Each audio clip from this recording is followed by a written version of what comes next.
Our guest this episode is from Petaluma, California. He started playing piano at 10 and played his first professional gig at 14. He also plays a bit of trumpet, drum kit, and bass. His piano studies began with classical and ragtime, and he soon discovered jazz. He still loves classical piano, has a passion for the music of George Gershwin, and is known for playing a mean stride piano. At 25, our guest is currently the pianist for the Billie Holiday Project, led by Stella Heath. And he's played at most of the top local Bay Area venues, including Blue Note Napa, The Back Room, Red Poppy Arthouse, Occidental Center for the Arts, Healdsburg Hotel, and the Mystic Theater in Petaluma, just to name a few. He has numerous gigs lined up with the Billie Holiday Project in New York City, as well as other parts of the country. Our guest is a humble and generous man with a lot of talent, a great work ethic, and a charming sense of humor. Our guest today is Neil Angelo Fontano.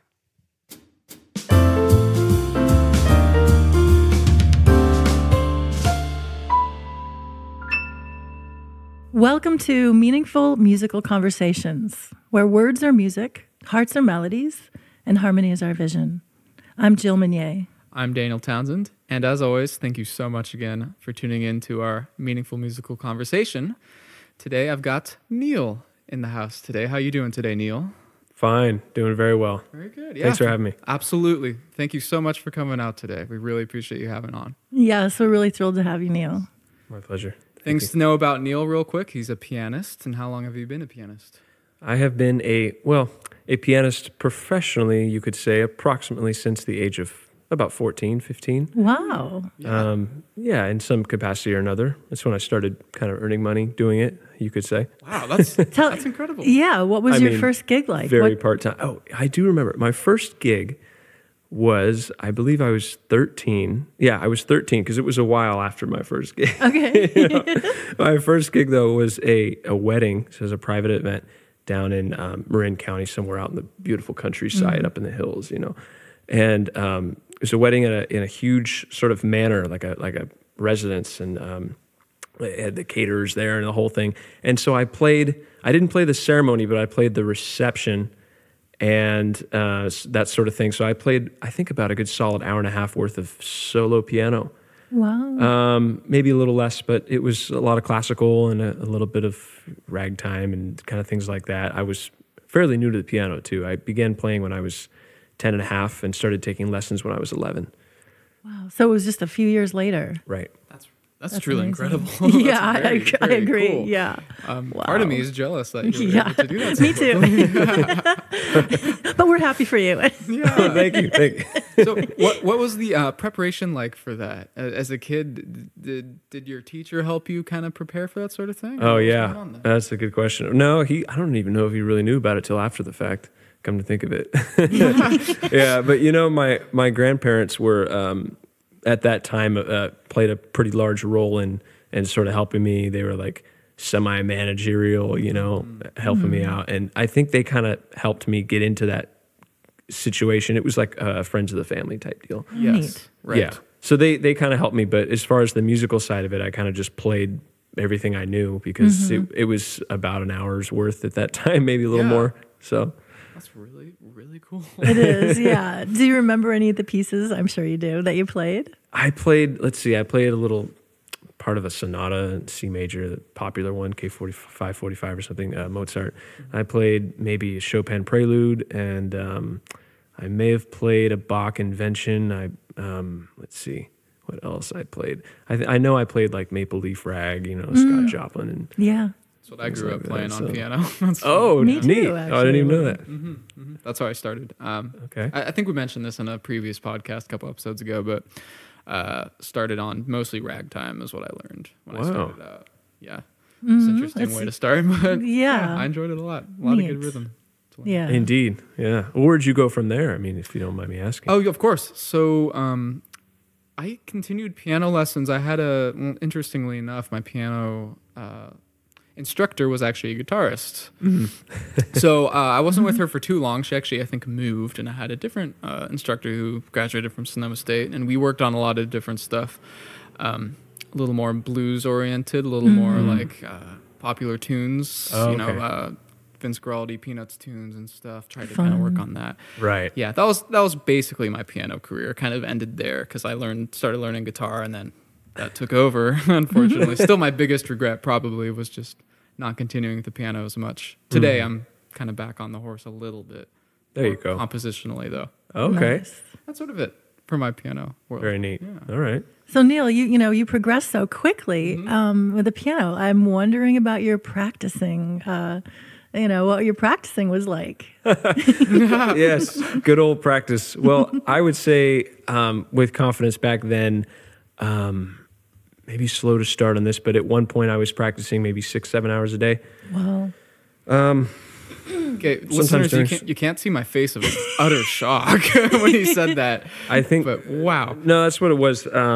For a period of maybe, I don't know, maybe 6-7 months or so. So that was maybe the intense period. And then there was, other than that, a lot of 2-3 hour days when I was a teenager, just 14, 15, 16 years old. My teacher, I could maybe go into that. So my musical mentor, my main teacher, I started with him when I was, I want to say 11 or 12, and I was with him for a good 5 years. Wow. His name is Peter Vincent Marlotti, and very, very notable figure, actually. Doesn't seem too known nowadays around here. He's from New York City. At least that's where he established himself when he was 16 years old. He was so much older than me, too. When I first started with him, I didn't really have the proper respect and appreciation of his craft and mastery. He was a composer and a world-class, world-renowned composer at that, and concert pianist. Wow. Classical pianist, yeah. And so he, I remember him kind of showing me, when I started taking lessons with him, we talked for about an hour before he even had me play anything, and it was pretty neat. And so I showed him the stuff that I already kind of knew and was interested in, and he kind of was like, we're going to do this. And it was great because he introduced me to Bach and Beethoven, Mozart, and Chopin, and eventually Debussy, and all this amazing music, and even helped me with some of my ragtime, and then eventually introduced me to George Gershwin and music of that, Americana, and that really kind of opened up the gate for me to delve into jazz and kind of open up my ears to it too. But yeah, he was very important. I would not be the artiste and musical person I am today without his direction and instruction. So, and is he from Petaluma or no? He was living in Santa Rosa, so I Okay. studied with him in his private residence in Santa Rosa. He had a beautiful Baldwin piano, about 7 foot or so. Just a lifetime of incredible experience he had performing all over the world with his own compositions or performing classical music. So. Yeah, I was pretty privileged to have him. He passed away when I was maybe 18, I think. Okay. Right at the end of my high school. I remember it was in 2012, and he had dementia, and I think he was around 79, 80 years old. So Okay.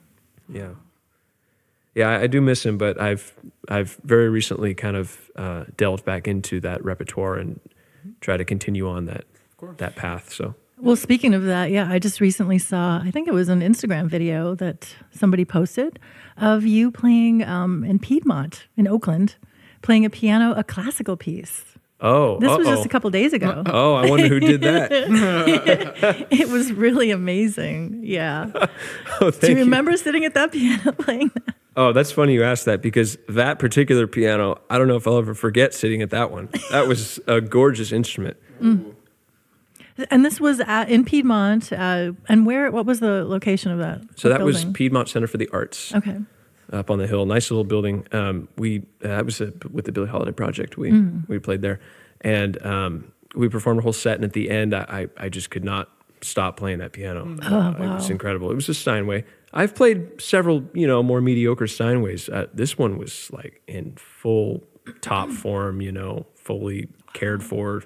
All the TLC you can imagine. I guess from the piano tuner who works with the San Francisco Symphony. So one of the heavyweights came in there and fixed it up. It was just an incredible instrument. So I felt very, at home just sitting down and it's not often I get to play on a piano like that. So. Wow. Well, I hope you get that video clip. You should have maybe it was Stella that sent it to you. I think it was Stella. Yeah. Hi, Stella.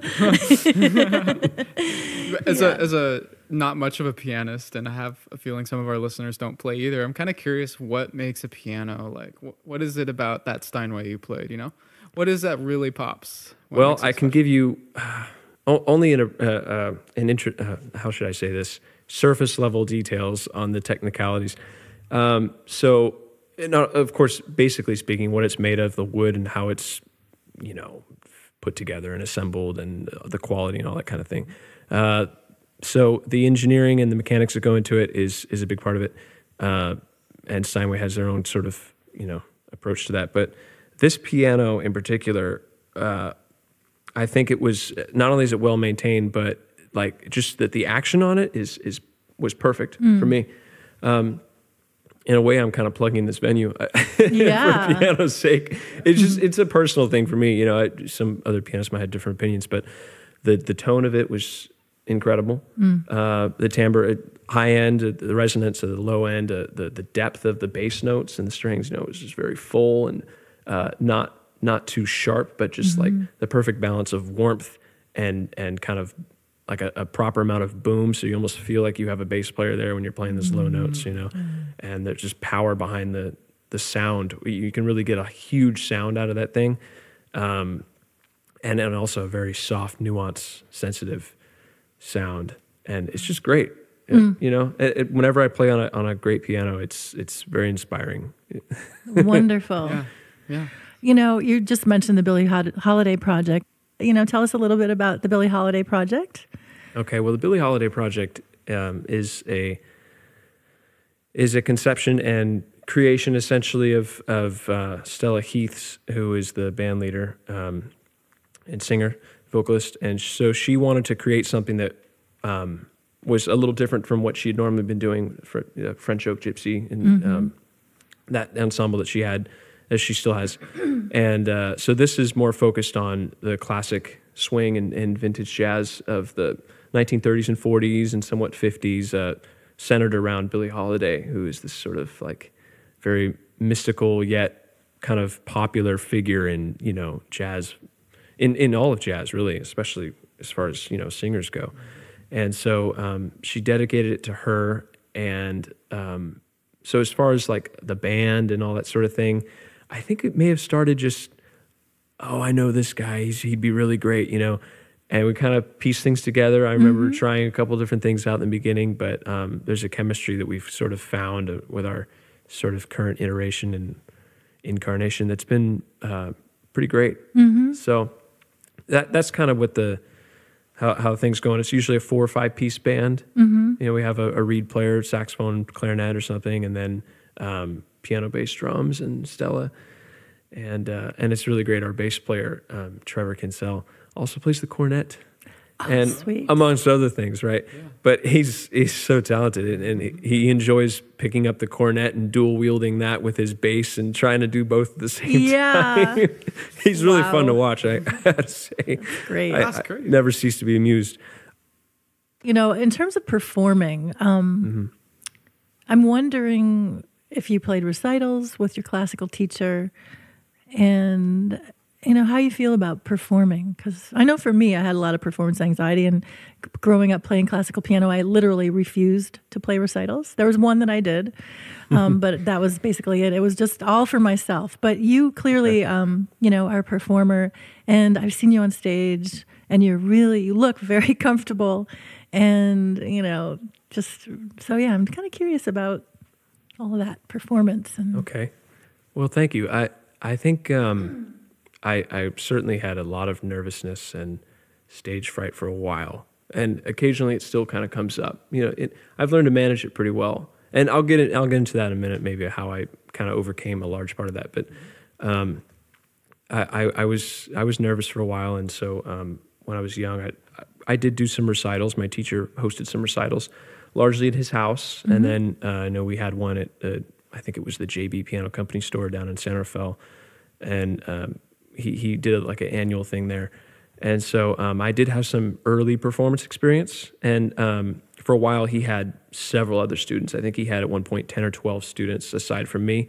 And then that was for about a period of 3 years. And then maybe after that, it became less and less. But some of them were some real players and incredible technicians that, who happened to study under Peter.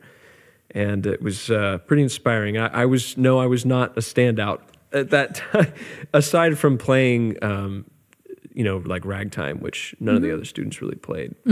So he let me do a little bit of that.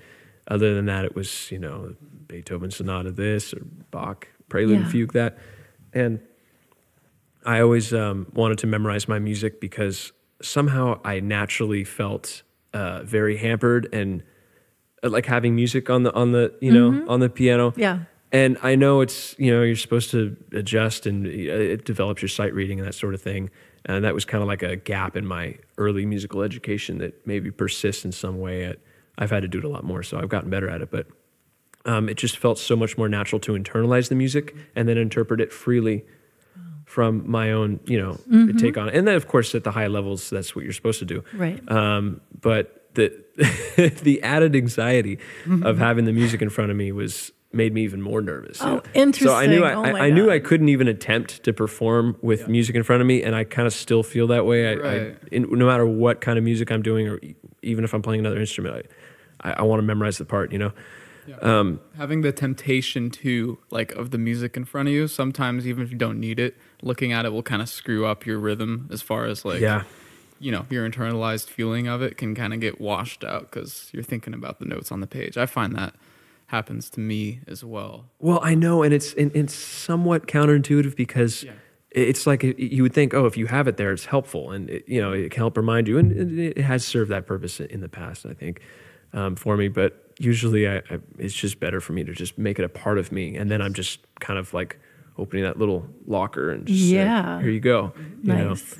So it felt like more pressure to actually have the music on the stand than to just, did you need to have the music on the stand? Did your teacher ask you to do that? Probably. I don't know. He didn't. He always encouraged memorization.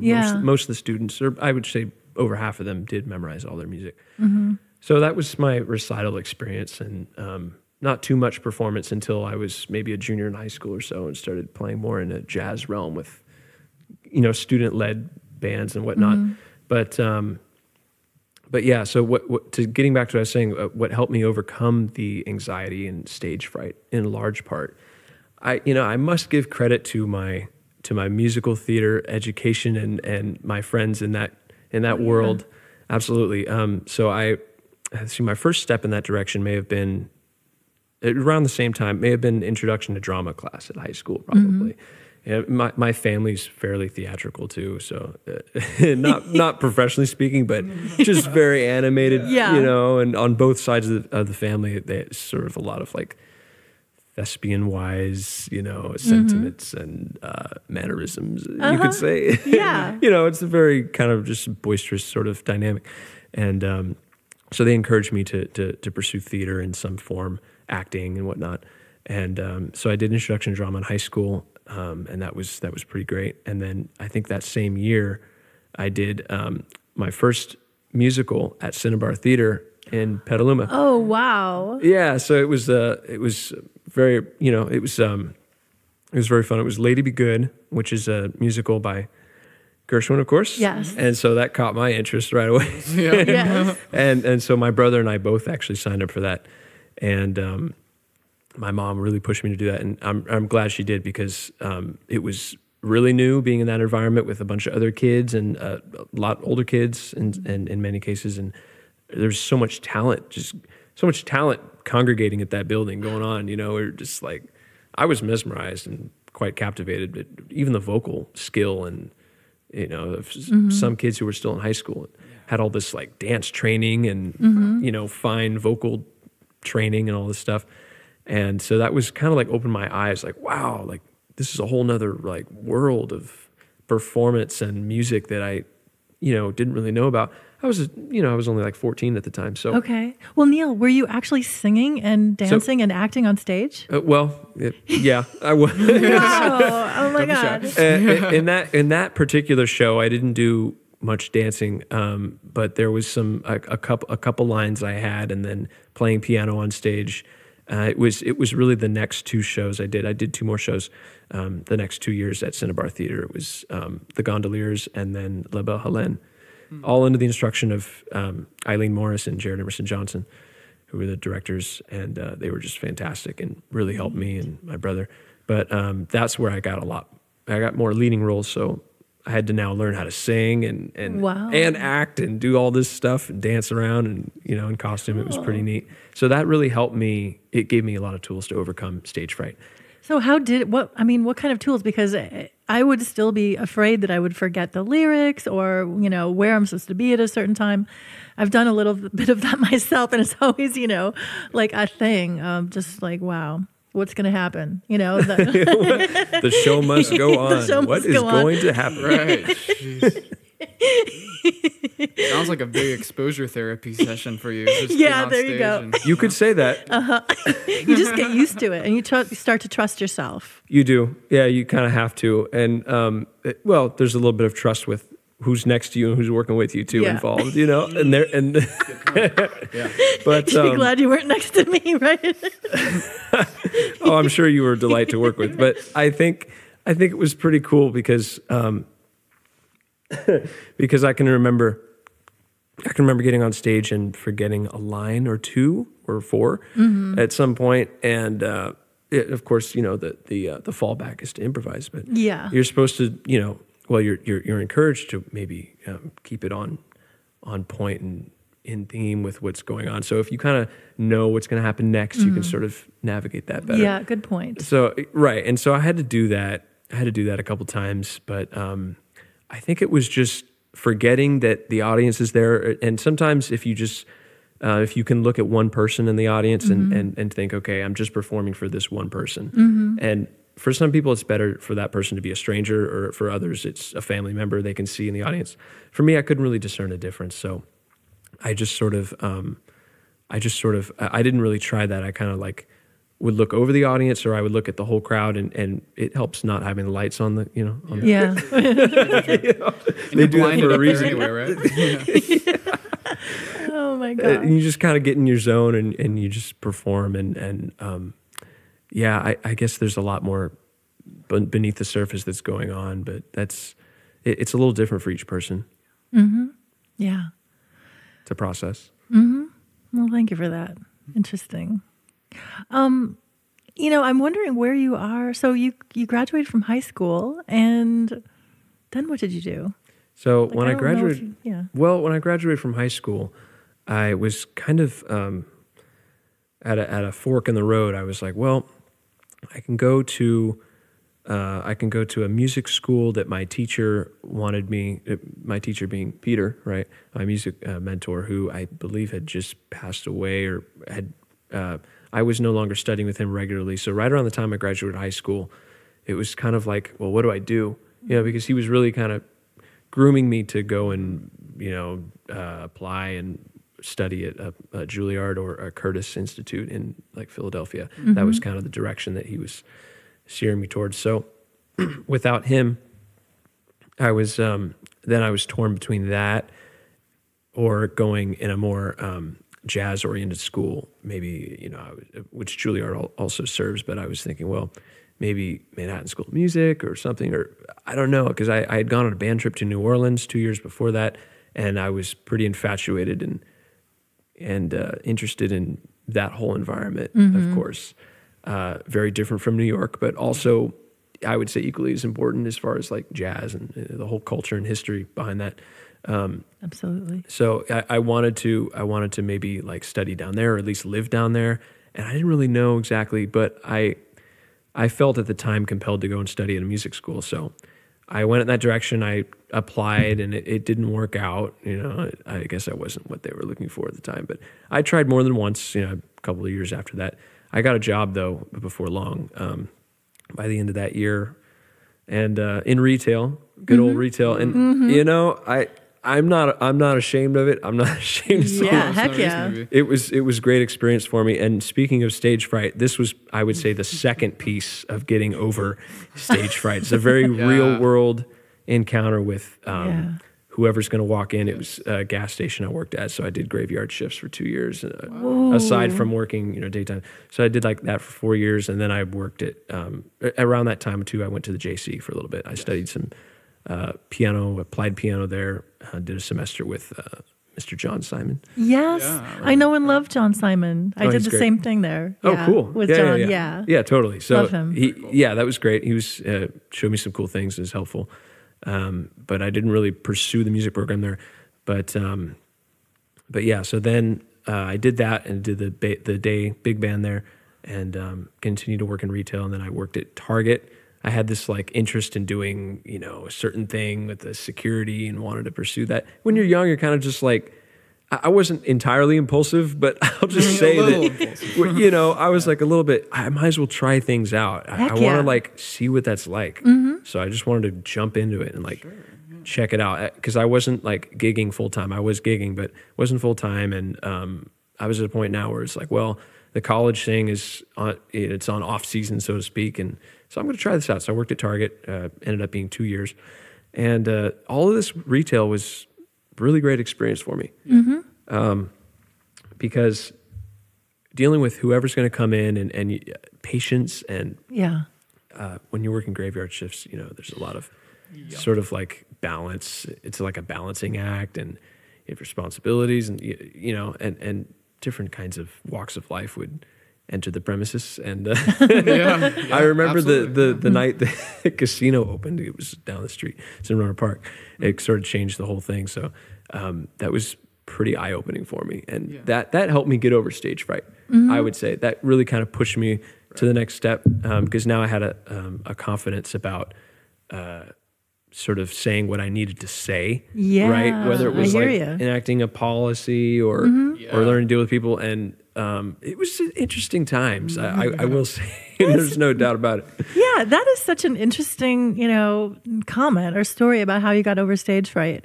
And it kind of reminds me of what I was doing when I was in my 20s, which was waiting tables. So I did that for about 10 years. Yeah. And I mean, honestly, I was living in San Francisco at the time.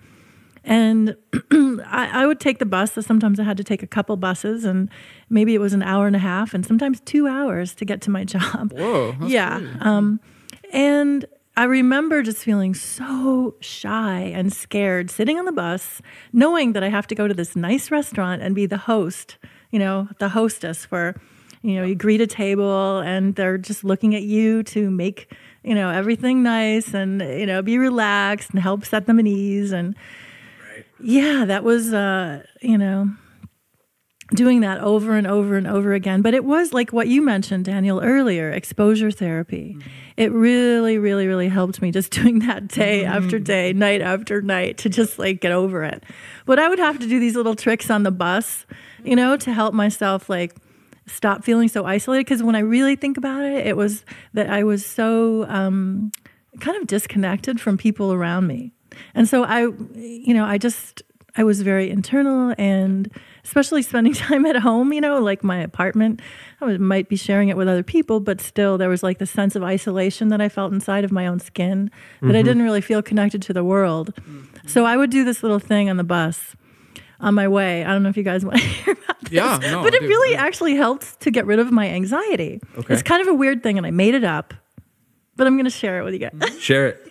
Okay, so I would be sitting there on the bus, and like I said, like feeling a lot of anxiety, and like, so I would just let my eyes rest on the first person, that in my, sight, in my view. Yeah. And I would imagine that person in the palm of my hand, like a tiny little person in the palm of my hand. And then I would imagine them surrounded with light. And then I would say inside of myself, quiet, like just not moving my lips or anything, sort of on it, I would say, I love you, I love you, I love you, I love you. And I'd be looking at the person, but just kind of like not staring at them, but just looking at them and imagining them in the palm of my hand and saying this thing. And within, I don't know, a very short amount of time, just repeating that, all of a sudden I would get this feeling in my body of deep calm, and I would have some little insight into that person. And I would just feel a connection. And then I would move on to the next person. And I would do that the whole bus trip. And then I would arrive at work and I would feel great. And, so Beautiful. it's just a little, I don't know how I thought of doing that, but I think I was about 25 at the time. Wow. I get a lot great of... little story, yeah. Yeah, that's like a very kind of like spiritual undertone I pick up from that, but that's beautiful. Wow, that's pretty incredible.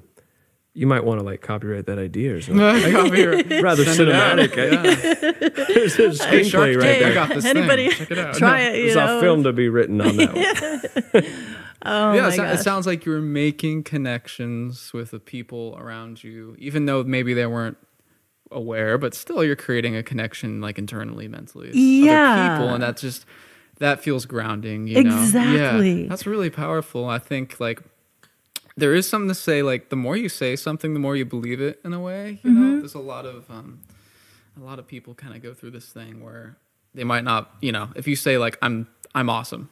Like I used to do this in the car. I heard someone else mention this to me and I forget who it was. Sorry.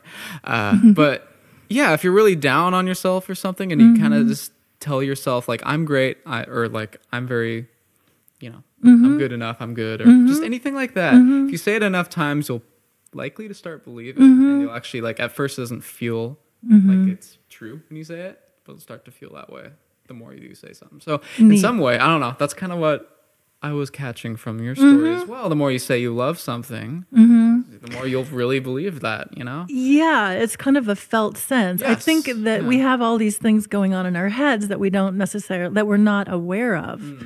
Like I'm this separate individual in my own skin, and, but when we're in fact all connected, that we're just vibration, where our bodies are just, as of course science has now revealed to us, that we are, of course, just vibration, just vibrating in different ways, and that we are in fact connected and affected by everything, including, and I'm feeling kind of like tingly right now. Nice. Tingle time, everybody. Look out. But, just like with music and, the offering of music and what it does for people is pretty spectacular. Right. How would you say that music, what kind of a role does music play in your life? Oh, an indispensable one. I think it's, if I'm not performing it, which I think I need to have time where I'm not performing. I kind of have a almost hermit nature. It's subconscious. I consciously want to be a part of people's lives and help people out and be a more sort of what we call extrovert sort of functionality. But I have this natural kind of pulling away from the noise and the hustle and bustle. So but even whether I'm in the limelight or not, I think music is a very important part of my life.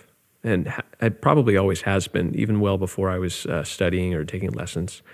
They say that experts in the field, in studies have, they've pointed to how playing music for young children, toddlers even, shapes their mind, and then how later, if those same kids or anyone for that matter studies a musical instrument and learns to play it, it helps their overall studies and academics and just all kinds of things that you learn. It's self-management and discipline and all these sorts of trainings and practices that come in. So, music has been a huge part of my life, and I guess I can thank my parents for sort of encouraging that. My father was in the music industry. He was a pretty heavy-duty guy, heavy-duty cat. In the recording industry, that is. He wasn't really as much of a performer. But, yeah, so my mom, on her side, my uncle is a pretty accomplished operatic singer. So, so I definitely had some sort of, like, great things to aspire to and some influences in my peripheral. Yeah. So which kind of was neat growing up. And then music, you know, when I was kind of like a loner in school at some point, music was really what kept my sanity. Yes. It was so crucial for me. So like, did you come home from school and put the headphones on, or what did you? Sure. Yeah. I mean, yeah. Or like, and I, of course, I've always been interested in history and all the social stuff around it too. So I would study things about people I was really interested in the, you know, certain jazz people or classical, whatever, you know, or current artists that I would see, like, what are they doing? Where do they come from? And who are they influenced by and all this sort of thing. But as far as the music of it, I mean, yeah, it's very crucial and critical for my mental health, you could say. Yes. And yeah, because I can remember in high school, large part of high school, all I did was just go in the choir room and play the piano, you know? Yeah. You know, and I didn't do all the band classes because I was kind of able to like split my loyalty, I guess, for better or for worse, and do other things, which was cool. But yeah, playing the piano was like a must, and I think still is. And there was a brief point in time after high school where I said, oh, I quit, or I'm not going to play. And so there's a reason for that, but you know, it was maybe like 4 or 5 months. I didn't really play that much, but then I just couldn't stay away from it. Wow, you know? I love it. You know what I mean? And even singing, I'm not a trained vocalist, but when you sing, it just does something. Whether you're a performing vocalist or not, there's something really special about the human voice. I agree. It's just sort of like resonates with the ear. Again, a band, you know, you could have someone singing background, you know, parts that like a trombone would play in an orchestra, or something like a French horn, something that is kind of sits in the background or in the texture of a huge ensemble. And if you assign that part to a human voice, you know, granted, ideally in a more acoustic, natural setting, somehow the ear can detect that, and there's a special quality about it. And so, you know, any singer in a performance setting instantly kind of like transcends the sort of environment and touches people. So, yeah, singing is great. I'm a percussive person too, so I enjoy drumming and things like that. I enjoyed playing the trumpet, really, you know, amateur-wise, but yeah, music is a huge part of my life, and I hope to keep it a vital role in my life. Well, do you hope to going forward just continue to perform? And I mean, yeah, I do. Performance is something I kind of feel I'm in my element when I'm doing that, when I'm performing. But I also feel kind of like I'm not in my element when I'm teaching to an extent or explaining. I enjoy sort of helping people with kind of like reach a certain revelation that I've had, you know, and laying things out and kind of like walking them through it, you know. That feels sort of like natural and to me. So nice. I think teaching might play an increasing role down the road. But performance, writing, composition, arranging, which I'm doing currently a lot of. So neat. Yeah, you know, just mostly for my. It's not like a professional venture of mine, but. Are you arranging for your band?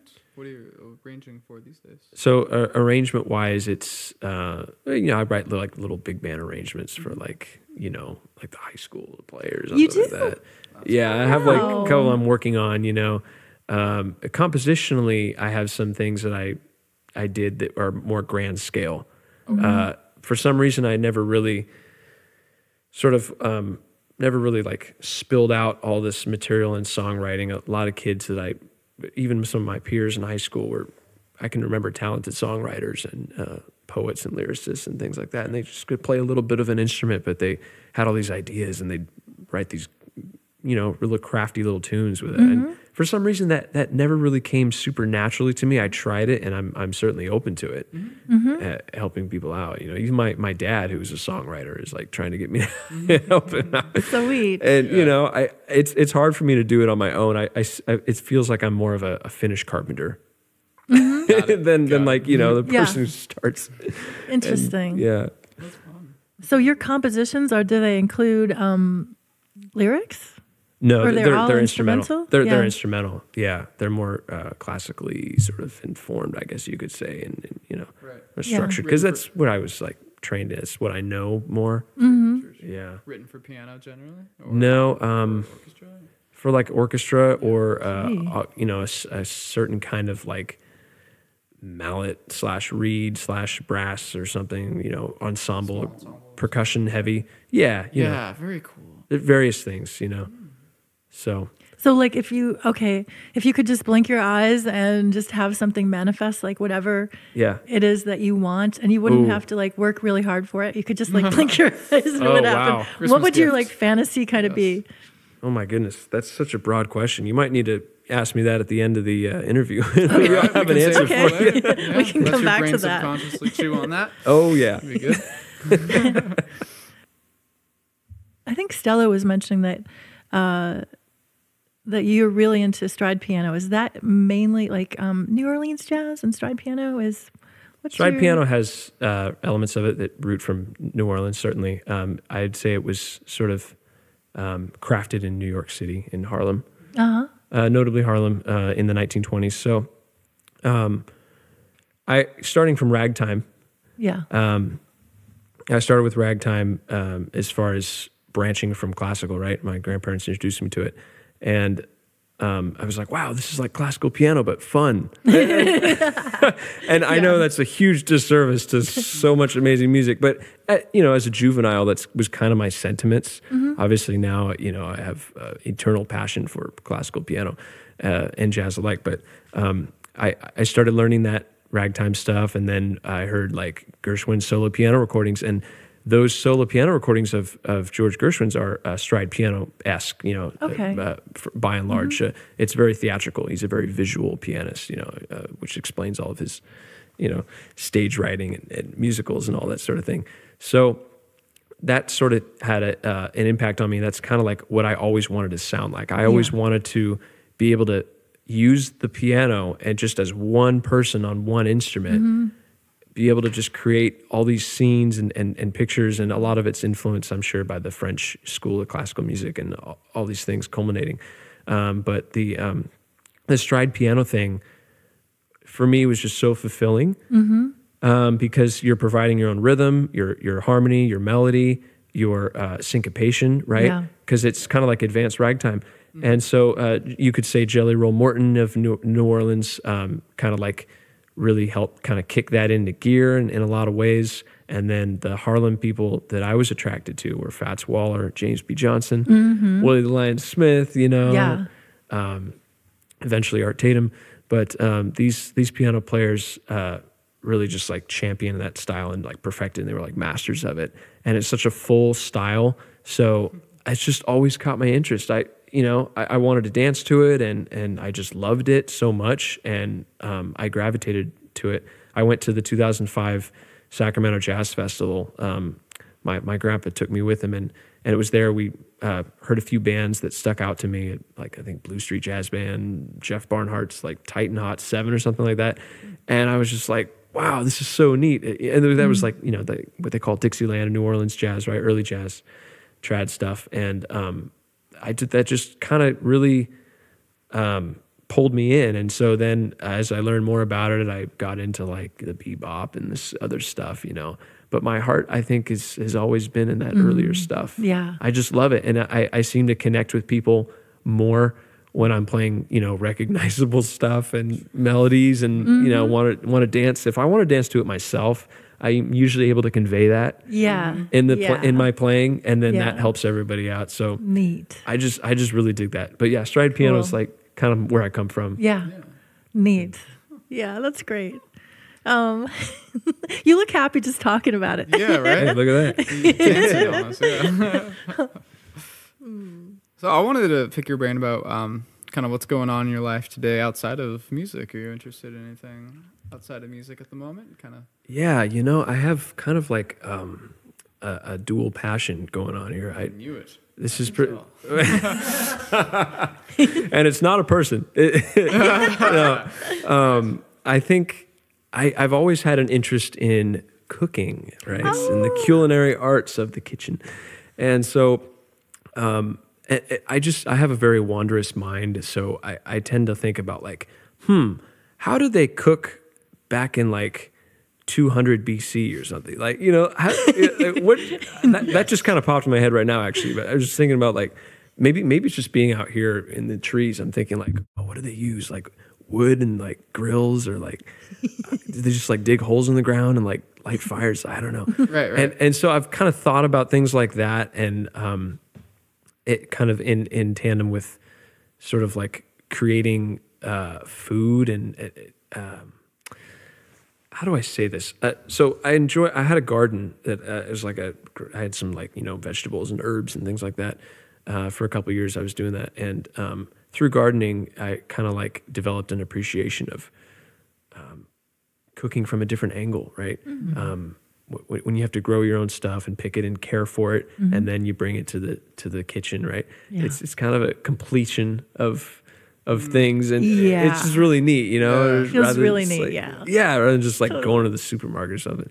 Right. And so that's rather recent venture for me. I've always been aware of like cooking and been like kind of fascinated by it, but recently I kind of have a passion of like having my own restaurant someday. Oh, wow. I don't really want to push that out there because I know it's a really hard business to really pull off successfully.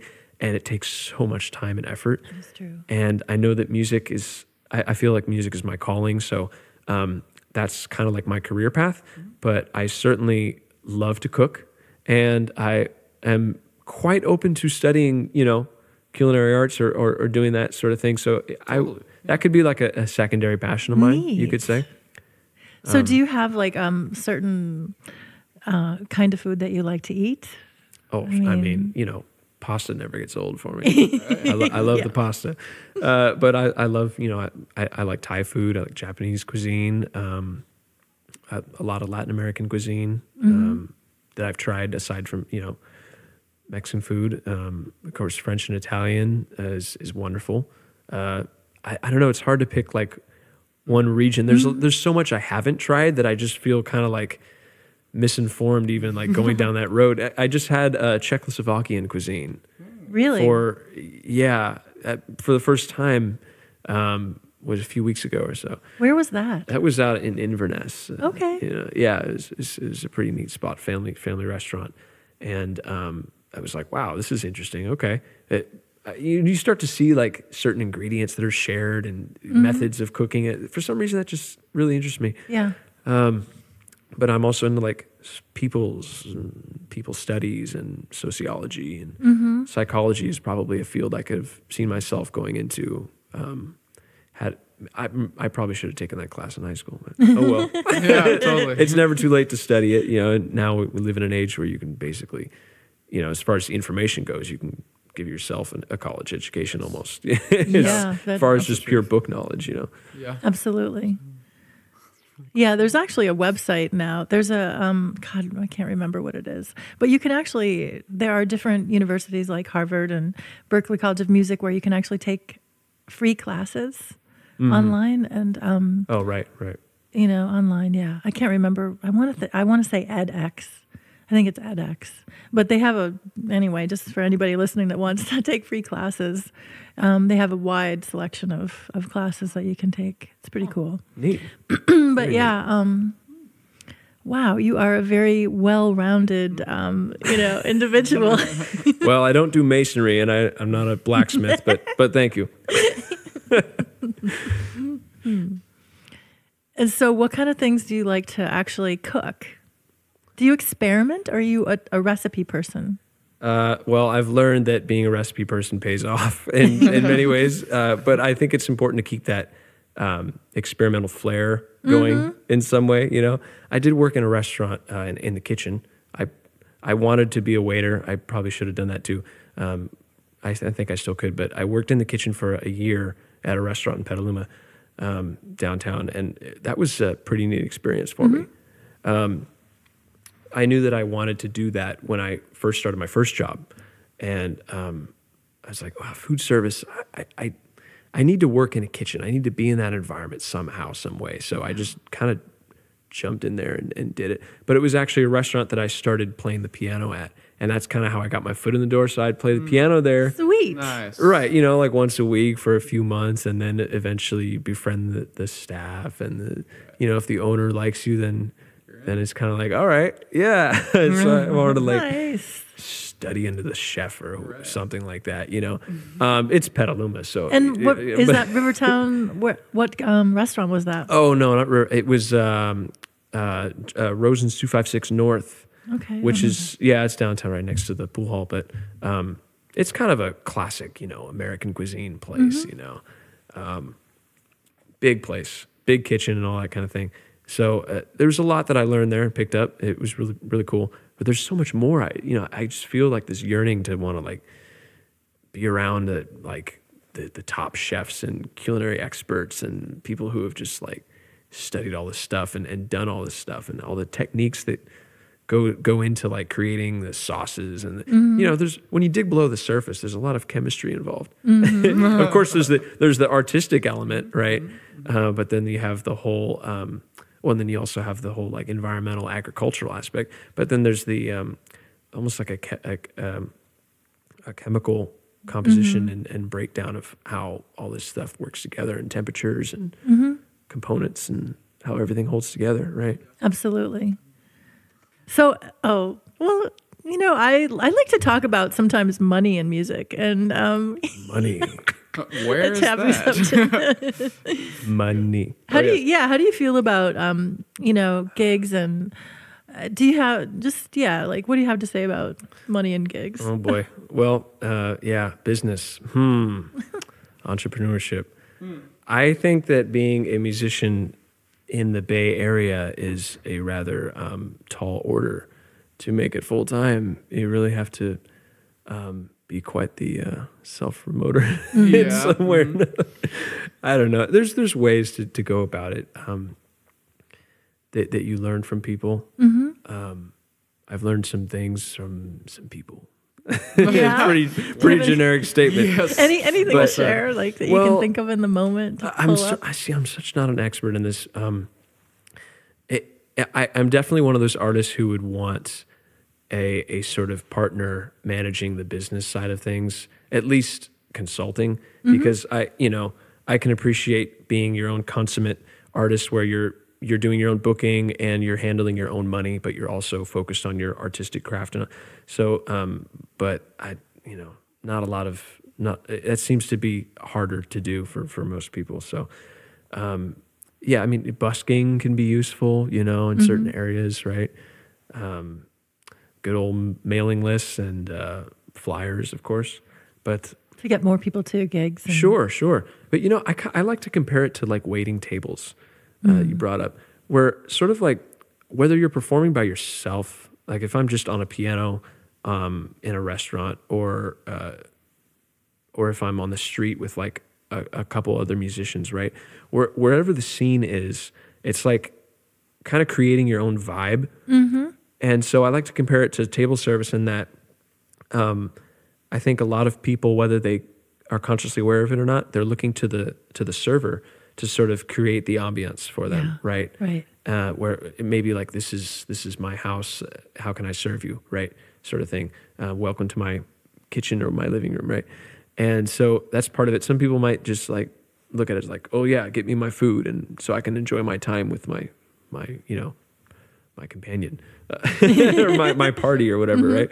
But I think great table service kind of like transcends that sort of wall of like you're just supplying them with their things, and you're actually kind of like facilitating the whole experience. Yeah. And so as a performing musical artist, I think of it as you could compare it maybe to like you're just like wallpaper. People just walk by and they're just like you're a texture there on the wall, but it's interactive or it's deeply immersive. So whether you're on the street or indoors or performing or a concert, public gig or whatever, I think it's important to always have the audience in mind.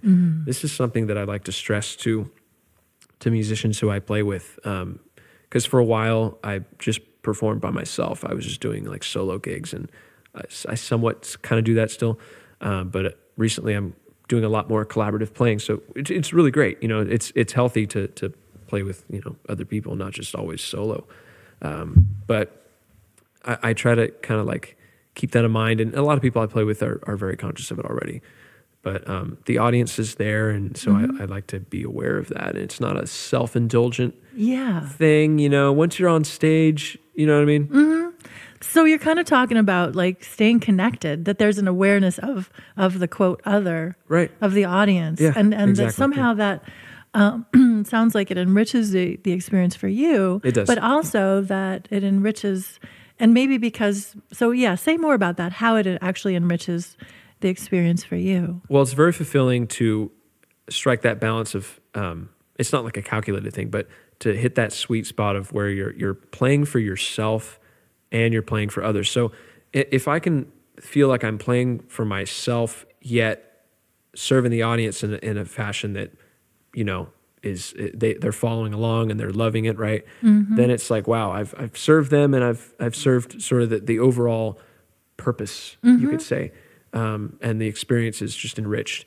So, I think if you go too far in either direction, then you might lose your effectiveness and maybe some sort of integrity. Mm-hmm. But that's kind of how I like to think about it. Neat, yeah. I don't have it all in words, but no, I'm just sort of the idea. Totally getting the picture of that. Yeah, neat. So as far as business goes and self-promotion, I'm probably not the best person to ask about that, But you like being paid. I mean, sure, yeah. I've learned to be somewhat responsible about that and not take too less about or for something, and yeah. I don't know. It's hard because you want to sort of like present people with what you can afford is what I'll take, but at the same time, it's kind of like you want them to value what they're hiring you for, and so. Yeah, there's that whole thing, that whole dynamic. Yeah. There's a lot of books on it. Yeah, okay. That's true. So you mentioned that you'd play other instruments. So you play the trumpet. Do you actually play drums too? Yeah, drum set, percussion. Yeah, I've had a little bit of instruction on that. And believe it or not, my less confident instrument is the only other instrument I had private instruction on, which is the bass guitar. Oh wow! Yeah, I wish I could play double bass. I really do. I've picked one up, and it's a very cumbersome instrument. It's quite a task, but beautiful instrument. I love it. I just love the acoustic double bass. But yeah, I play a little bass guitar, and I guess reading bass clef helps with that, right? I played trombone in elementary school.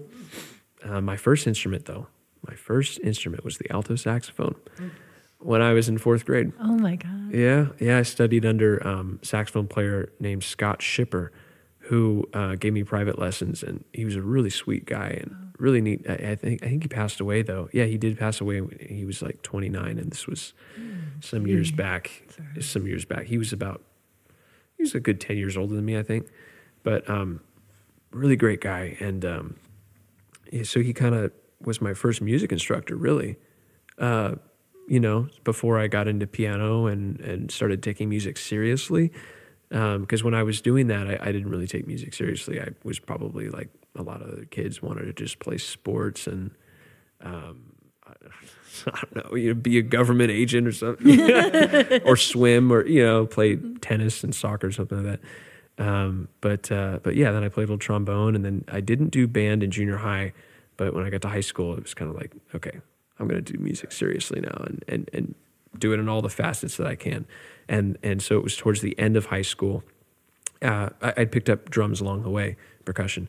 And then towards the end of high school, I was inspired to pick up the trumpet. And I just started kind of teaching myself. I hadn't had a lesson on it, but by that time, I kind of knew enough about music to sort of figure it out, right? Neat. And, but yeah, cool. Great instrument. You think that helps with your orchestrating these yeah. days? Having all those behind your back. Certainly. Well, it's not that much to speak for. I mean, it's more than most, I would argue. I know. Yeah, there's some really talented multi-instrumentalists out there. But certainly you bring up a good point. Having played the instrument you're scoring for is pretty important and maybe overlooked because there's a lot of composers who, or at least a lot of people who write for instruments they have no idea about, right? And so if you've never played a reed instrument and all of a sudden you're scoring for a bunch of oboes and bassoons and clarinets, that can be a dicey thing to get into. So there's some great orchestration books on it. My teacher, actually, Peter, Mr. Marlotti, wanted me to really dig into orchestration. So at the very end of our time, he had a book for me, and he introduced me to it, right? I wish I had more time with him, but I have that book, and so I can now consult that book. And of course, YouTube is a great resource for many things too. Yeah, what is the name of that book? So that book is I think a study in orchestration, or Samuel Adler. I know it's the Samuel Adler second edition. It's an old book. It's out of print. Okay. I think it's the study of orchestration, or something like that. I believe it was written in the 70s or 80s. But yeah, and that was a book that he recommended towards for me to dig into. Of course, nowadays there's books that are far more extensive on that. You have all kinds of media to now consult for that same topic. But yeah, to your point, playing all these different instruments. You play a brass instrument, you play a reed instrument, percussion. It really informs the person scoring for all these instruments. So. Mm-hmm. So one question that we always like to ask our guests is, what is your first musical memory? Like where you're actually listening to music, and it's like your earliest memory listening to music? That's a great question.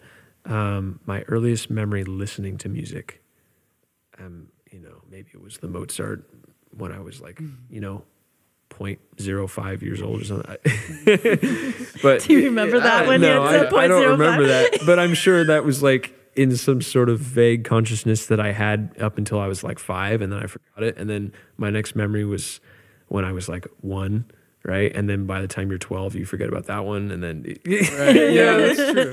It kind of goes that way. But there's certain things that stick with you oddly. Like the most obscure things can like randomly stick with you that you wouldn't think you would remember at the time you're going through them. Mm-hmm. Somehow you can remember being in someone's backyard at a picnic when you were 4 years old so much more vividly than like the next 4 years of your life, right? Yeah, right. And by the way, that's a topic I'd love to study, is memory. Just the brain. There's so much going on in the brain that we don't know about. That's a whole nother can of worms. But yeah, that deeply fascinates me. So my earliest musical memory, I think, might be when I was, it sounds very, very cookie cutter, but I was probably 4 years old, in the car listening to like something on the radio, just with your parents or something. Yeah. You hear a pop song on the radio or some rock, or I don't even know. I could guess what it was, but yeah. Right. And then I think after that, probably in a movie, watching at home or at someone's house, you hear music from a movie that kind of stands out. Yeah. Is there any movie that you remember that you really love the soundtrack to? Oh, well, I mean, sure. At that time, I don't really know what I was watching aside from like maybe like, what was on the Disney or the Cartoon Network or, Nickelodeon channels, right? SpongeBob or something. But as far as soundtrack stuff goes, Star Wars was one of the first things I got into, right, as a young kid. So the soundtrack for that was very memorable, of course, understandably so. Yes. Yeah. I think the Lord of the Rings trilogy, Middle Earth, the Middle Earth, the Hobbit, all that stuff. Wow, the soundtrack to that, I believe it's Howard Shore. One of the most captivating soundtracks, in my opinion. I mean, Harry Potter's great, Pirates of the Caribbean, a lot of big blockbuster, they have... A little bit. Right, exactly. But for me, Lord of the Rings music was just like, I mean, what would that movie feel like without the music? Not the same thing. It's just incredible. All the nuance that goes into that, I'd say it's approaching a level of mastery as the old classic golden era of like Hollywood and MGM, right? A lot of animated stuff back then was also on just as high a level as the live action stuff, like Bambi, for instance. Yeah, true. I forgot about that sometimes. Looney Tunes. I mean, incredible films, scoring and music. Yes. Yeah, totally. I found that book you were talking about. I just wanted to let cool. people know. That's why I had neat. my phone out. I was like, what's going on there? Yes, pulled up. So it's called The Study of Orchestration. And they have, I think, 3 editions now. So you have the second, you said? Ooh, right? There's another. Yes. third edition. Originally published in 82. Yeah, Right. 1982. Right. Yeah, so if you guys want to take a look at that, the study of orchestration, you can find it on, Amazon or other book Thanks, Yeah. Daniel. stores. Yeah. Hey, thank you. Now it's just like a museum piece. No. I have a similar book at home and it's coming in handy. Yeah, it's useful tool. What else would you like to talk about? What else would I like to talk about? There's so much to talk about. I mean, Yeah, I know. It's endless, huh? I could so talk much to I you could about ask orchestration all day long. okay. Do you have any favorite groupings of instruments? Do you like to use any sort of instrument duos or anything like that? Anything you've come across that just gives you a certain sound you really enjoy? Oh, sure. Of course, the good old string quartet Of course. is great. I kind of like percussion ensembles, mallet heavy percussion ensembles, right? So you would think in theory a drumline would be like the thing. A lot of drumline music I hear is kind of like geared in a certain direction where I just hear it being different. Like if I were writing drumline music, I would want different things, Neil, I don't know what drumline music is. What is that? So it's usually like, you have like a battery and a pit, and that's like your bass drums and your snare drums, and then you have your mallet instruments, and you might have some cymbals in there too. I see. All the stuff. But nowadays it's pretty extensive. I think they include all kinds of different percussion things, and outside of the woodwind and the string realm or something like that. But I enjoy the sound of brass, a good brass choir. It sounds great. But you know what? I really enjoy the flute. And I know this is, I don't want to say controversial, but No, this is what I wanted to hear, honestly. This is what I'm getting at. So.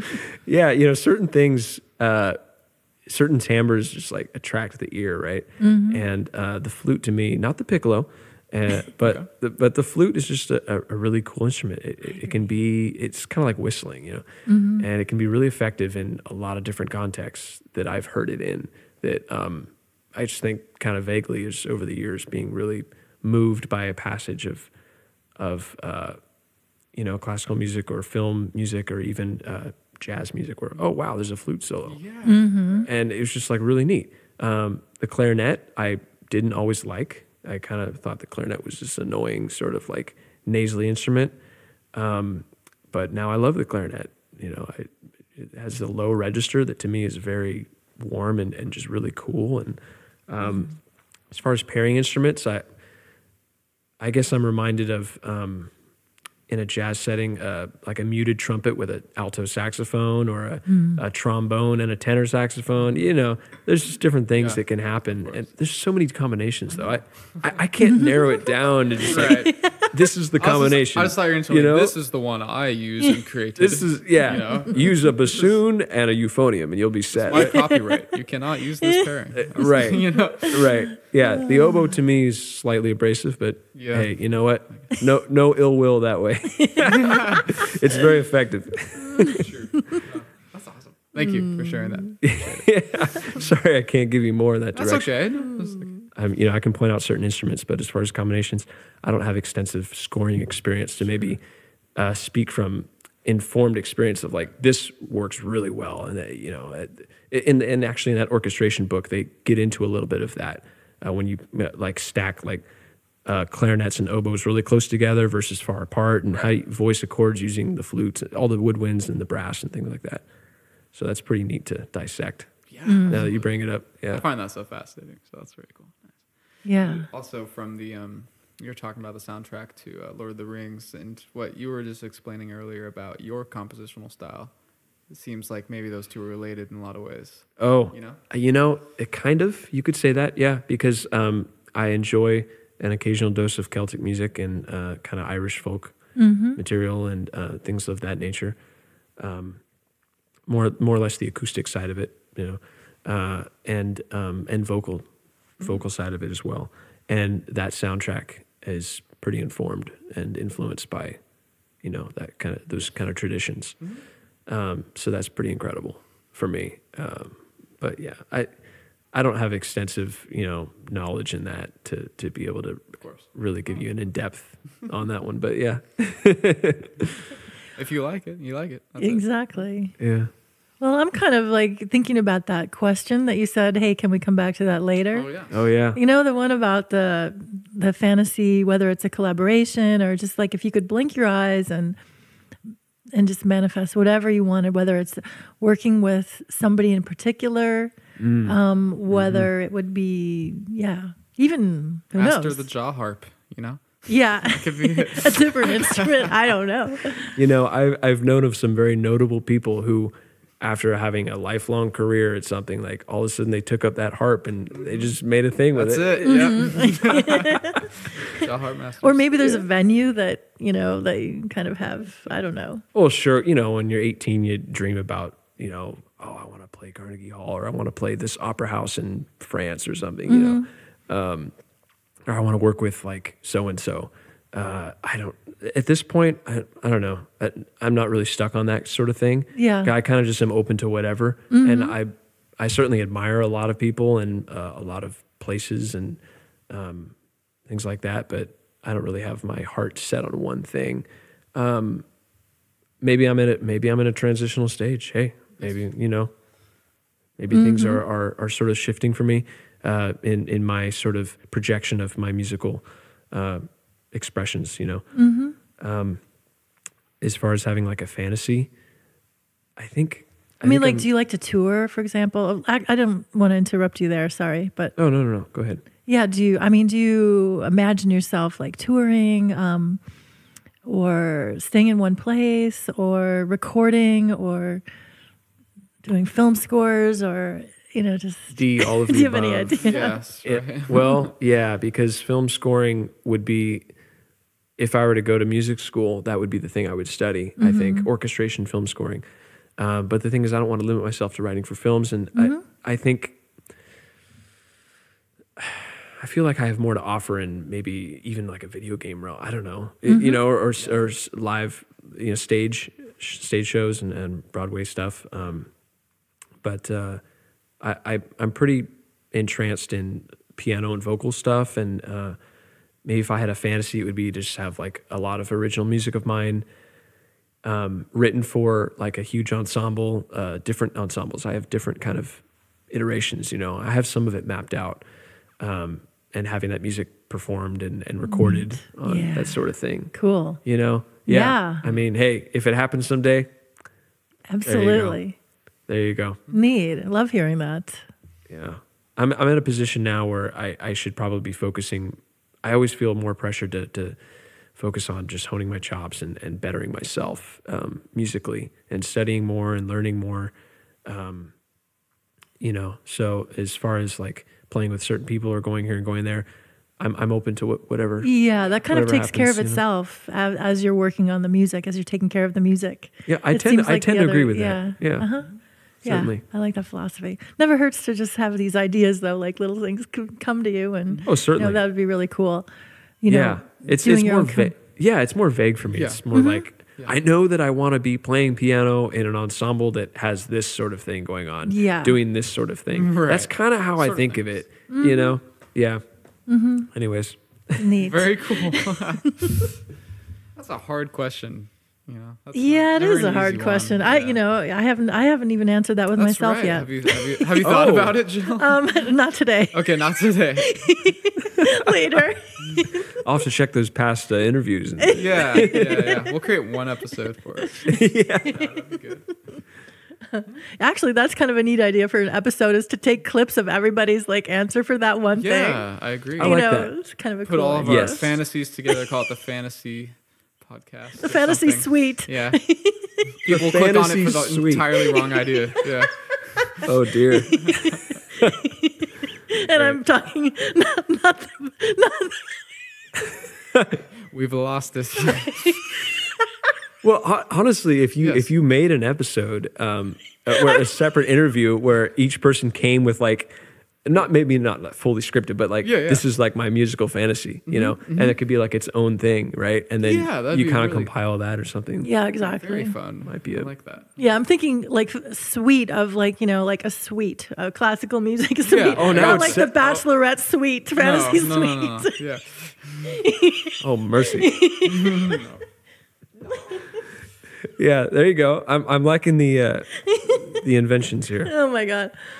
Oh my goodness. Well, How are we doing? I think We're doing fantastic. Yeah, I'm having a good time. Neil, is there anything you would like to touch on, or is there any question you haven't been asked that you were hoping that we would ask you? You know, There probably is. probably There's probably a bunch of them floating around. You know, I didn't ask. Maybe real quick to touch on this. I didn't ask exactly how you started on piano, knowing that's your main thing today. I don't think we talked about that really. Yeah, that's a good question. I think I don't know how unique it is as a story, but I was being a good old, what do they call us now? What, millennials or something? I don't even know. Yeah. Yeah, generational. Born in the 90s. Right. Yeah. So I was being a kid. Let's just say that I was being a kid playing video games with my brother, right? Yeah. In the front room, and we got in a dispute. Yes. Very nice. Yeah. Got in a Video game disputes as young ones. Yeah, you know what Dangerous. I mean. You know what I mean. I do. I sure do. And so we got in a little heated exchange, and then things kind of escalated, and so my mother quite wisely separated me from the fray, and she said, "Why don't you go to your living quarters, otherwise known as your room?" She didn't say those words, but that's what happened, right? Mm-hmm. So I was sent to my room, and it was in my room of boredom where I was sent for, I think that was a hefty punishment she slapped on me. It was maybe like 3 or 4 hours, which I was used to like 30 minutes time out. So go to your room for 4 hours. Whoa. Yeah, I don't know. What I said must have been pretty bad, but I get in my room, and I didn't have a TV or anything in there, screen junkies, right? Right. And so you should be reading a book with the candlelight. And I did have books in there, and I may have picked a book up and set it down and kind of wandered around. But you know what? Another tangent, is behavioral modification and punishment and boredom, and the role that technology plays, and how engaged we are in our own thoughts, which then translates to how well we convey our thoughts and thereby receive other people's thoughts, right? So having time of boredom is, I think, very important. So what I learned later is by sitting in my room daydreaming, looking out the window, as I think every kid should do, should not have a fixed cap time on it either, is very healthy and a good thing to do. So I'll just put that general statement out there. I love it. Yeah. Thank you. And so I pulled out a little keyboard out of my closet that my parents bought for me. Yeah. I think, like maybe like 4 Christmases prior or something like that, right? And pulled that little thing out and turned it on. And for some reason, that just kind of caught my interest in the right way. And I started playing these little demos, and I had a little screen to show you the keys that were they were playing. Yes, exactly. And so it was I think it was like a Mozart sonata thing, that I was. It was actually the same thing that I performed at the wedding. It's the K545 sonata, right, C major.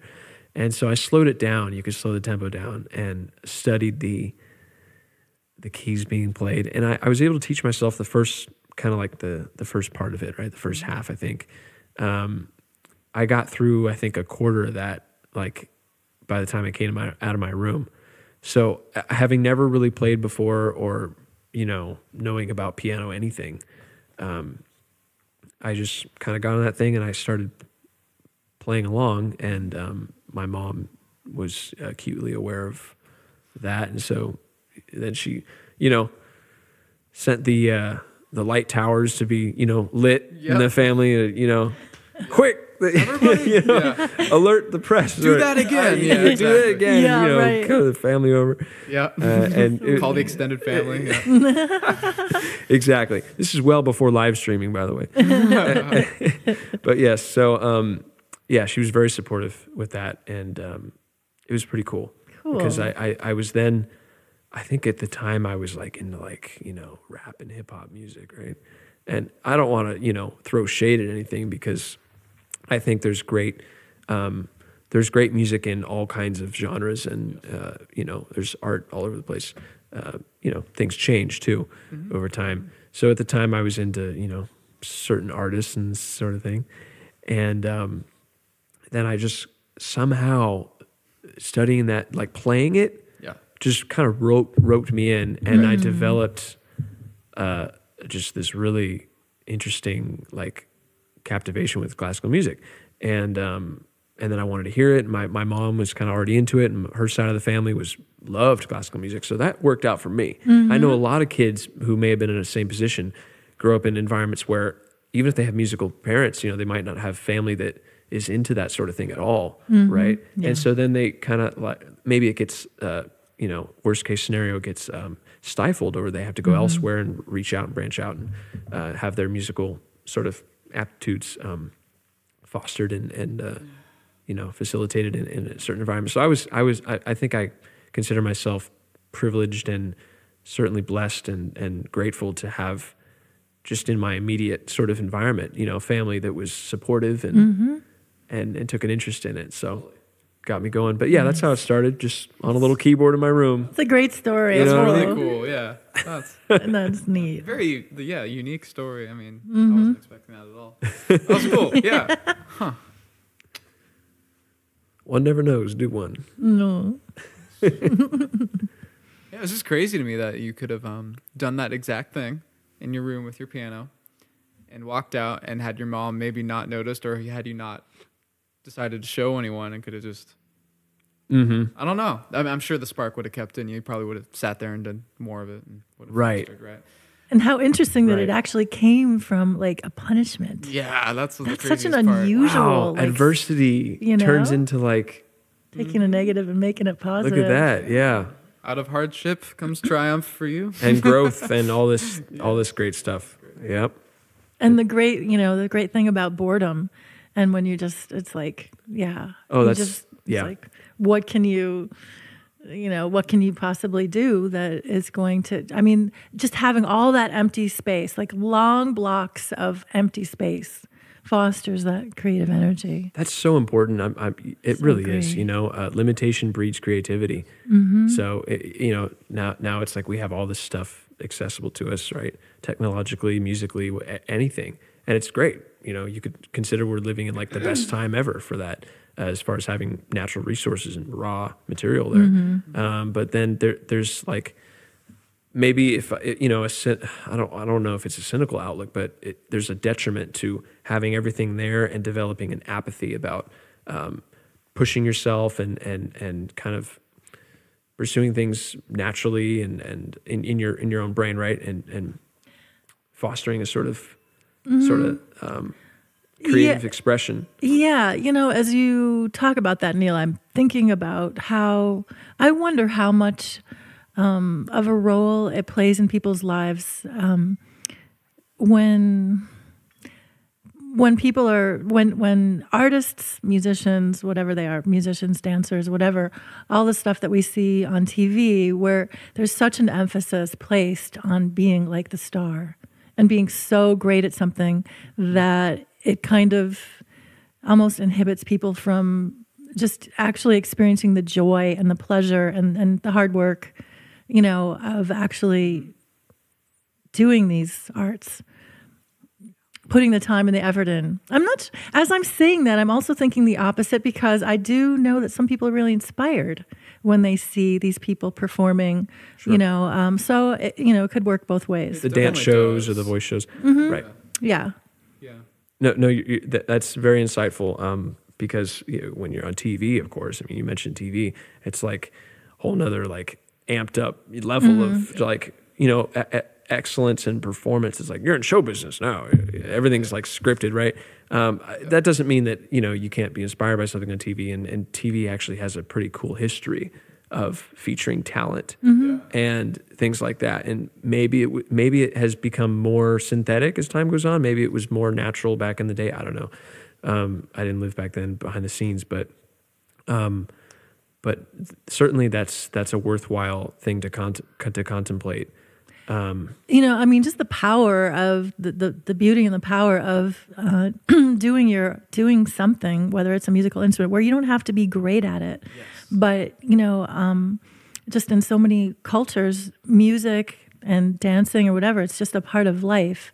And you don't have to be great at it when I say great at it, I mean, You don't have to be a prodigy incredible, expert. master or skillful person to thoroughly enjoy and benefit from that art. And sometimes I wonder if those high levels of, mastery can get in the way of people saying, "Oh, well, why should I bother because I don't have that talent?" Or discouraging. Discouraging. This is a very relevant thing to talk about in the scope of performance and musicians, because my teacher, I had every reason in the world to be massively intimidated, right?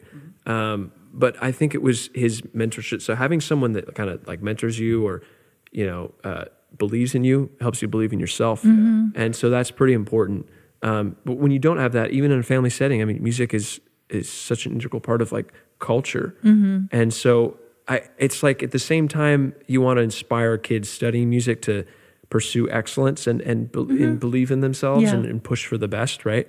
At the same time, I think you need to, or one should maybe encourage them to have fun with it, and that they can have fun with their instrument, and they can have fun with music, and have a more sort of relaxed, casual iteration of that, as well as a high level performance. But then on the other side, you have like music playing a different role than like being on a stage in a concert setting, where it's, what I mean, it may be more of a collaborative participation sort of thing, and that's very important too in a lot of cultures. So I hope that I can in some way help that, or what I mean, like keep that going, or and not overshadow that. Whether I'm performing or teaching, I certainly I want that to, because I think it has a diminishing role in our culture. So I hope that living here in America, that we can kind of foster that sort of environment. That, hey, music is not just something you see on TV, or not just something you hear in these like super manufactured recordings on pop radio, right? That there's just so much, it's a huge spectrum of possibility, and I agree. So thanks for bringing that up. And let's not forget that music doesn't have to be this excellent, skillful display or anything by that. I think for most people, it's an emotional vessel to work through. And so as long as you're just being, yourself, being honest about what you're putting out there, you don't have to be just the greatest player in the world. Just be true to yourself and explore it. Absolutely. It's a language. Doesn't matter where you are.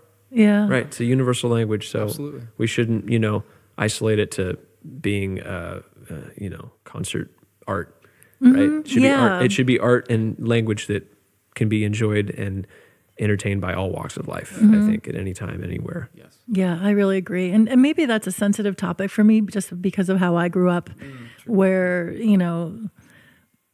one parent who shall remain nameless. Well, it's kind of obvious. But, my dad was kind of, pretty harsh. And it's like, if you're not really great at something, like, why bother? If you don't have this incredible talent and whatever. And so, not only with me, but just hearing him talk about people in the community. But where was I going with that? But what I wanted to say was, for example, like how he, like, for example, I'm feeling slightly emotional right now, but I'm just going to keep going. There was a friend of mine many years ago in San Francisco who, her boyfriend was in recovery, and he had been a heroin addict.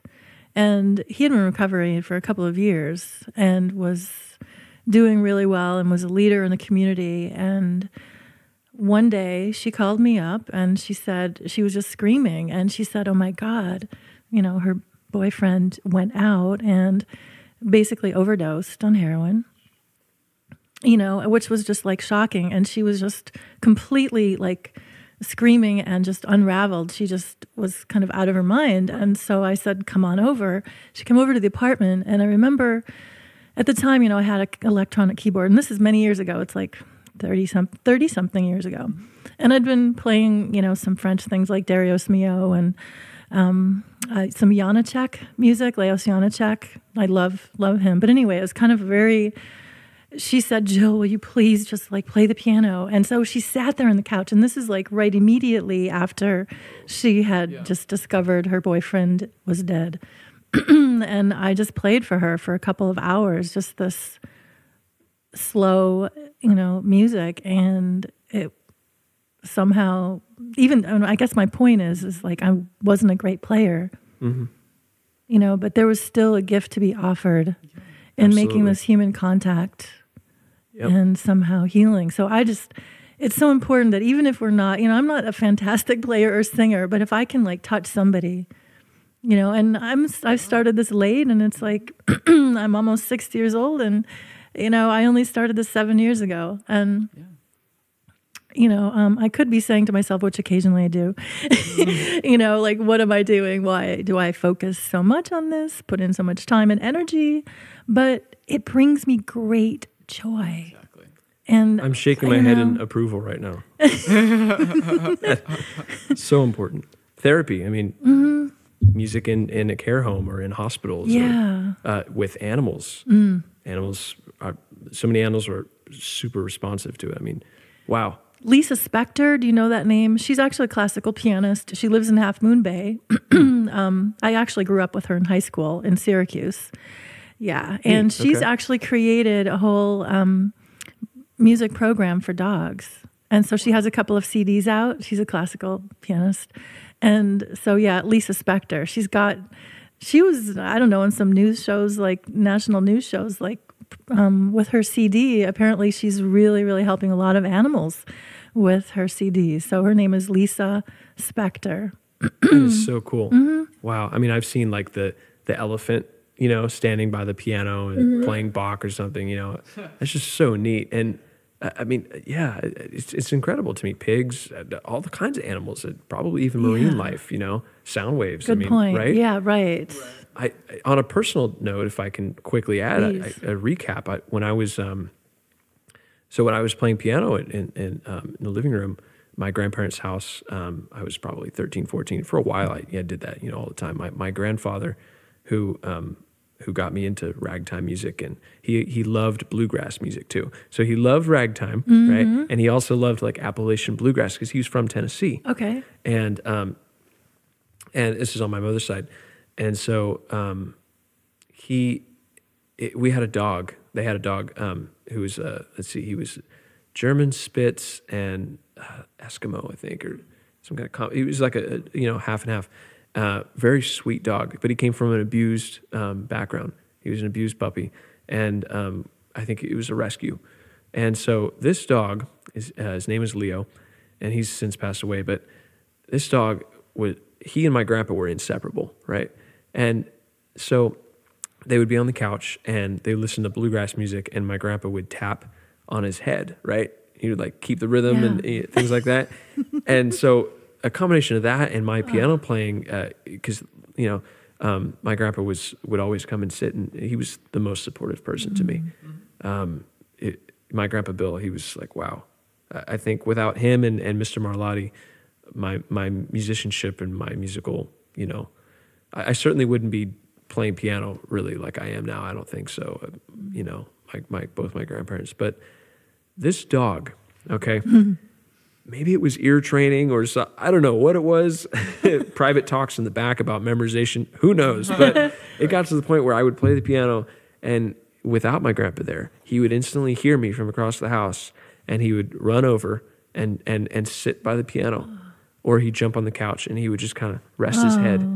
And then when I stopped playing, if he wasn't like asleep or something, he would kind of like get up, right? I could just tell that he was very reactive to what was going on. Yeah. And, I know cats are completely wired differently, but I had a couple cats at certain points who similarly might kind of sit around and the piano or on top of it where they feel, because they're very into like touching and feeling things.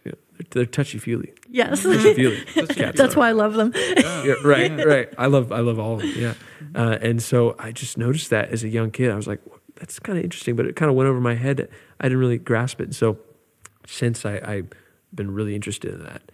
And there's so much on that topic that, we could dig into. But music plays many vital roles. Should not be, if I'm going to make one, statement on a soapbox, I don't think music should be just like pigeonholed on a stage and just like, this is what you do, you shine and perform. And, you know, it's just so critical to much of life. Thank you, Neil. Thank you for that. So this has been an absolute pleasure having you on. I've had so much fun and love learning about you and your life and just conversing about all of this stuff. And enjoyed some intense giggles as well. Intense giggles, oh yes, giggle attack. I don't know, I get going, but midway you know, there, that was great. Yeah. So, yeah, Neil, thanks for coming out. I got to pick your brain about. I want to actually hear your compositions if you. Me too. Have an ability to show me some of those someday. That would be cool. A little behind the scenes show Sure. and tell. That'd be fun. But yeah, again, yeah. Do you have any sort of websites or anything we can? Yeah, we have a website, Billie Holiday Project Right. But website. for yourself. For myself, Yes. I don't. I mean, I don't know. I feel like I don't have a huge body of work that I can kind of like, here's my website. I probably some point, but yeah, I'm on Facebook, and you know, I have an email address. Hey, look at that. Yeah, we'll have those. We'll have that. You know what I mean? For people who want to get in contact with you, hire you, or maybe take piano lessons with you, or sure. whatever. Yeah, I give private piano lessons. I'm working at a high school right now as my day job, so my performance sort of life is kind of half and half, more or less, you know. But, Great. yeah. Absolutely. Well, thank you so much, and I guess that's it for today. That's gonna be it. See you next week, guys. Bye-bye.